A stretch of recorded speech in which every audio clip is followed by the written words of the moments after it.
Case 1. So we have increased opacity of the lungs. Is it interstitial or alveolar pattern? And I circled 2 locations, so there might be 2 different patterns going on. So remember that alveolar pattern is as opaque as soft tissue, which causes loss of visualization of the cardiac silhouette and blood vessels, while interstitial pattern is somewhere between normal lungs and soft tissue, and you should still be able to see the blood vessels. So that means right here dorsally, we can still see the blood vessels. It's not as opaque, so we have interstitial pattern dorsally, and we have alveolar pattern cranioventrally. We also see what else that confirms an alveolar pattern. Yeah, so this lucent tree branch looking thing right here, that is an air bronchogram. So remember the alveolar signs include increased soft tissue opacity, loss of visualization of the cardiac silhouette, and air bronchogram. And this is kind of a spoiler, but besides alveolar pattern, what else can cause lack of visualization of the cardiac silhouette? Yeah, pleural effusion. So we actually have both of those things going on, but note the distinction is that alveolar pattern is increased soft tissue opacity in the lungs, while pleural effusion is increased soft tissue opacity in the pleural cavity. So next, let's look at this weird thing. Is that a lobar sign? No, that is called a pleural fissure line. So let's look at a different patient to recall what a lobar sign looks like. This is the same patient. So when we have a lobar sign, one lung lobe is opaque and the other one is normal and lucent. So we'll have a line of sharp demarcation between the normal and abnormal lung lobe. However, with a pleural fissure line, there is a soft tissue opacity in between 2 normal lung lobes. So what does that mean? It means that there's fluid accumulating between 2 lung lobes, so there is pleural effusion. And note that the pleural fissure line gets wider as you move towards the periphery. And in the other lateral view, here is another pleural fissure line that is skinnier. Now we can look at the DV view to confirm presence of fluid. So let's go to the DV view. So in the DV view, we see 2 more signs of pleural effusion. What are they? The first one is pleural fissure line between the right middle and right caudal lung lobe, right there.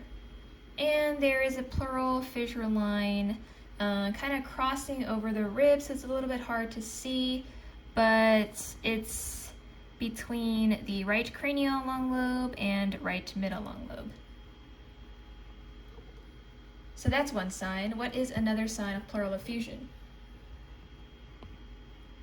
Yeah, retraction of lung lobes from the wall. So normally the lungs will be right up against the thoracic wall, so we should see lucency, but we see soft tissue opacity here, indicating pleural effusion. Now the next step is to characterize cardiac silhouette, which is kind of hard to do. It's really hard to assess the cardiac size, but what structure can we look at to help us? Yeah, the trachea. And there is some elevation of the trachea indicating cardiomegaly.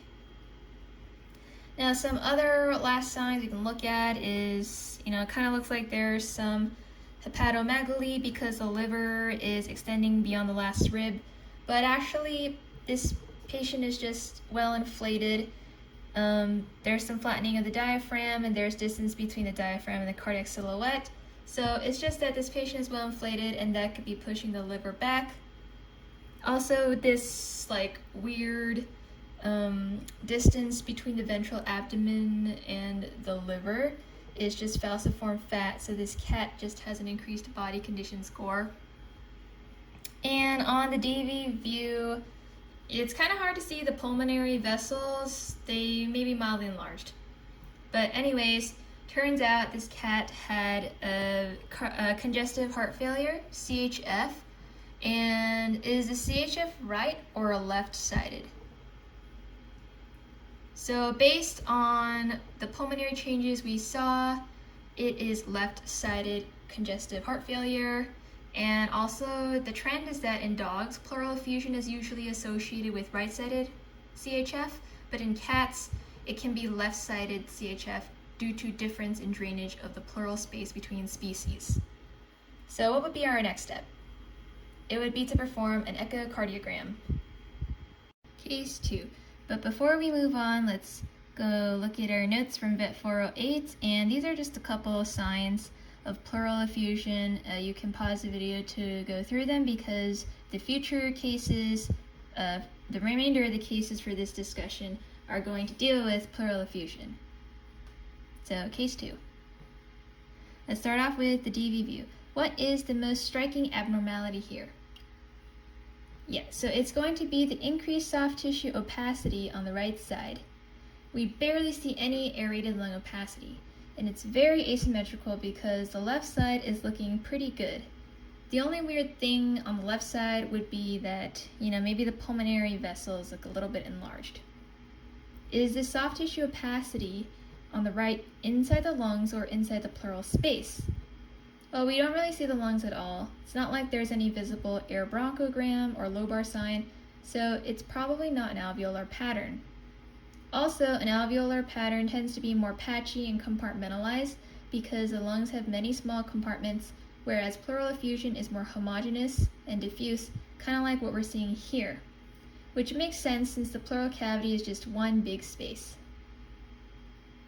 So, it sounds like it's pleural effusion here, and if that is the case, that'd be kind of weird because it's usually symmetrical.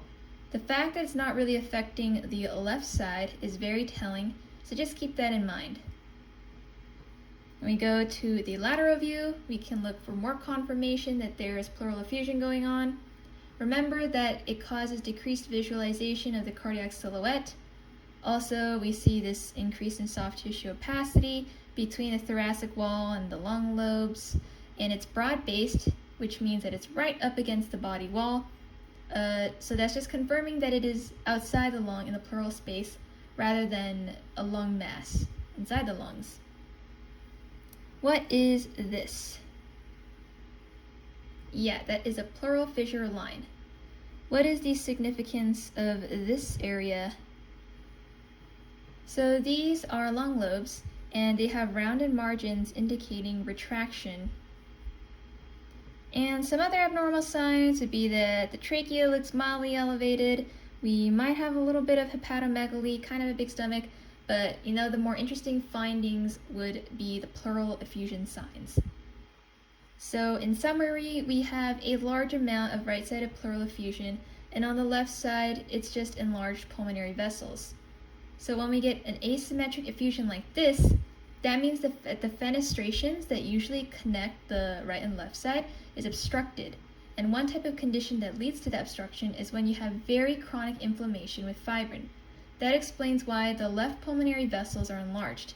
It was a compensatory mechanism.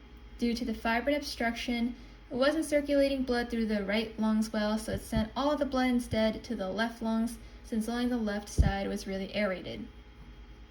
So when you see something asymmetric like this, think fibrin and pyothorax. And that is indeed what this cat had, pyothorax. And look at all of that fibrin that was found on the ultrasound. I don't know where it went. Wait a sec. Guess we have to take the ultrasound. There we go. So we just performed an ultrasound, and look at all that fibrin we found surrounding the lungs and the heart. So, if this patient had been a dog with pyothorax, we'd think that maybe foxtails caused it, especially if it's in California. But since this is a cat, we should be thinking pyothorax due to what? Yeah, due to a bite wound penetrating through the chest. So what could we do next? We could get a sample of the fluid.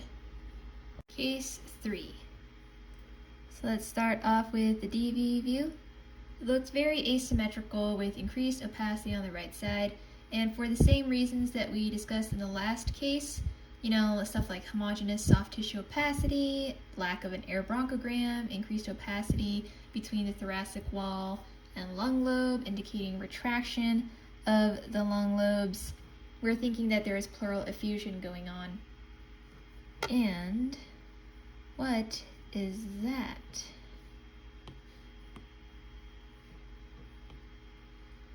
Yes, so it appears that we have marked lysis of the 11th rib. You can tell it's the 11th rib just if you count. And if you look at the spacing of the rib, it's no longer even, like on the left side. On the right side, there is some distance between the 10th rib and the 12th rib. And instead of being a smooth curve, it looks like there's a slight change to their angle. It's like whoop, and it's not a smooth curve, it's like bumpy. And it looks like that they're being pulled apart from each other. So what does that indicate? Mass effect. Do we have some pleural effusion on the left side?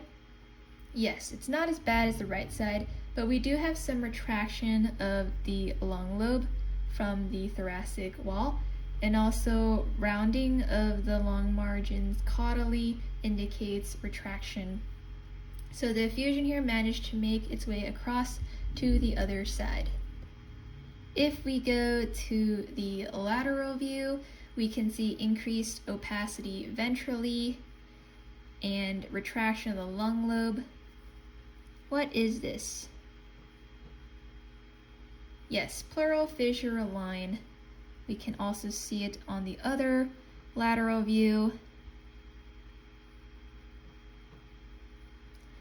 And we can also see loss of the visualization of the cardiac silhouette. These are all signs of pleural effusion. And we confirm the discontinued rib in the lateral view. You can see it in both views. And it's kind of hard to see on the lateral view because the lysis is happening at the dorsal part. And that's why it's easier to see it on the DV view. The cardiac size looks fine. The trachea is not elevated, and also the width of the heart is within normal limits for a cat. Just for review, do you recall what is the normal cardiac size of a cat on lateral view? Yes, 2.5 intercostal spaces. How about for a dog? If it's a deep-chested dog, it would be 2.5. If it's a wide-chested dog, it would be 3.5. And on DV view, how do you assess cardiac size? Yes, it should take up around 60% of the thoracic width, aka no more than 2/3. So the cardiac size in this cat patient looks fine. So it turns out that this cat had neoplasia, specifically giant cell sarcoma. So how do we know whether the neoplasia is coming from the rib or the body wall? Looks like it could be both, right? Well, if it was coming from the soft tissue of the wall, that'd be highly unlikely, because then it would mean that it's just going after the 11th rib. So unless it specifically had a bone to pick with the 11th rib for whatever reason, that would be very, very unlikely. So we know that this is sarcoma arising from the 11th rib, and we could always confirm that with FNA. So in summary, this is a primary bone tumor expanding into the pleural space and causing pleural effusion. So we just finished our first 3 cases with cats. The remaining 3 cases will be with dogs. So case 4, we have a German pointer, which note is a deep-chested dog, and it's having increased respiratory effort. So first, let's assess cardiac size. The heart is less than 3.5 intercostal spaces, so it's not enlarged. and it looks like it's around 2.5, which would be normal for a deep-chested dog. We do see elevation of the cardiac silhouette above the sternum. What does that mean again? Yes, pneumothorax. But then again, this is a deep-chested dog, so it may just be due to its conformation. So let's look for any other signs of pneumothorax in the DV view. But anyways, in this view, do we see any other abnormalities? What do we see here? Yes, so that is lung margin retraction away from the thoracic wall, indicating that there might be pleural effusion. So then let's move on to the DV view. We see retracted lung lobes.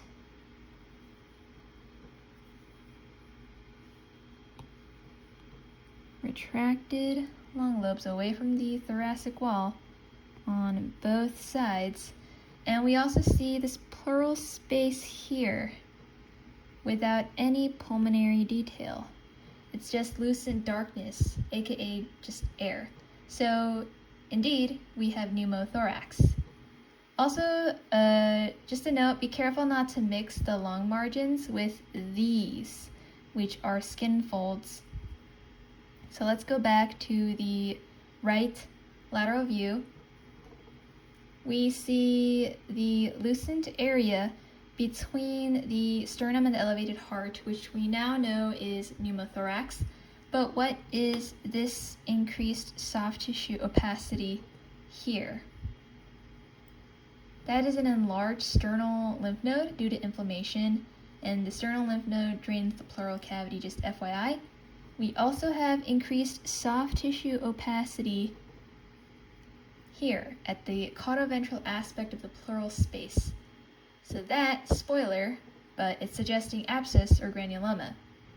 So it turns out that this dog had pneumothorax due to foxtails. So in California, when you have an outdoor dog starting to have respiratory signs and coughing with pneumothorax, the top differential is foxtails, especially around this time of year, early spring, late summer.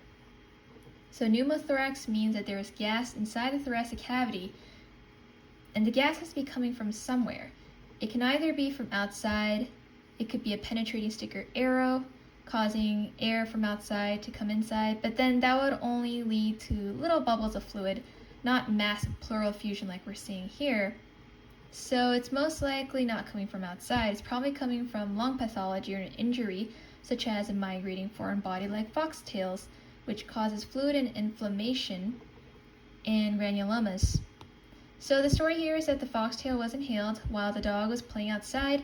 It went through the trachea, punctured the lung wall to get into the pleural space, causing pneumothorax and pleuritis.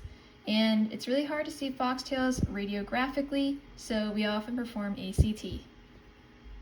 Case 5. Note that in the physical exam findings, all the peripheral lymph nodes are enlarged, and yeah, this is an 8-year-old dog. So the right lateral view, we have increased opacity in this mediastinal area. What is located in this region that could be causing this increased opacity? Yes, the perihilar lymph node, aka the tracheobronchial lymph node. So moving on to the DV view, we can see the classic bow-legged cowboy splaying of the mainstem bronchi, and we mentioned two things do that: left atrial enlargement or an enlarged lymph node. Based on the physical exam findings that the peripheral lymph nodes were all enlarged, this fits well with enlarged tracheobronchial lymph node, causing the cowboy. We also know it's not due to cardiomegaly because in the lateral view, the trachea was not displaced dorsally. Also note that the mediastinum should be narrow and V-shaped, but it's widened cranially. Now let's look at the left lateral view. So we have some increased opacity in the lung area, but we can still see the blood vessels and the diaphragm and vena cava pretty well. So the pattern is likely a diffuse interstitial pattern, and that's just due to aging, because after all, this is an 8-year-old dog. And the lungs extend all the way to the thoracic wall. This is just a skin fold right here. So wow, yeah, this is the first patient so far we've had with normal pleural spacing. So in summary, we have a lymphadenopathy with many different lymph nodes enlarged, and turns out that this dog had lymphoma. So big lymph nodes everywhere, and we can confirm lymphoma via sampling of the lymph node. So what else could cause multifocal lymph node enlargement? Fungal infections. So whenever you see a tracheobronchial lymphadenopathy, think either lymphoma or fungal disease. Last case, case 6. So there is something really weird sitting cranial to the heart and also caudally near the ventral thoracic wall. We have a round soft tissue mass at the cranial mediastinum, and we can confirm with the DV view. So let's look at it. So wow, this is a very big centrally located mass at the cranial mediastinum. Also, the thoracic wall is very lumpy right here and here, supporting what we saw on the lateral view with the caudoventral thoracic wall. This here, causing lumpy bumpy. And spoiler alert, but that is lipoma. So we see there's lots of gas in the esophagus as well. What does that indicate? Megaesophagus. We also have lots of gas in the stomach, secondary to megaesophagus. There are also some mineralized bodies throughout the lungs, little specks of increased opacity. We know they're not nodules since they're not soft tissue opaque. They're pretty bright and white. And these mineralized bodies are compatible with benign pulmonary osteomas. So we have two very important findings here, which would be the cranial mediastinal mass and the megaesophagus. So there's two top differentials for mediastinal mass, and that would be thymoma and lymphoma. So indeed, this dog had thymoma with secondary megaesophagus. So how does thymoma lead to megaesophagus? Well, in order to explain that, we also have to introduce myasthenia gravis, or MG. So MG is a paraneoplastic disease caused by the presence of thymoma. MG is triggered by an abnormal immune system response to cancerous tumors, which in this case is thymoma. So cancer-fighting antibodies or T cells will mistakenly attack normal cells in the nervous system, leading to weakness of skeletal muscles. So thymomas cause MG, and that can cause megaesophagus. And in order to confirm our diagnosis, we can use ultrasound.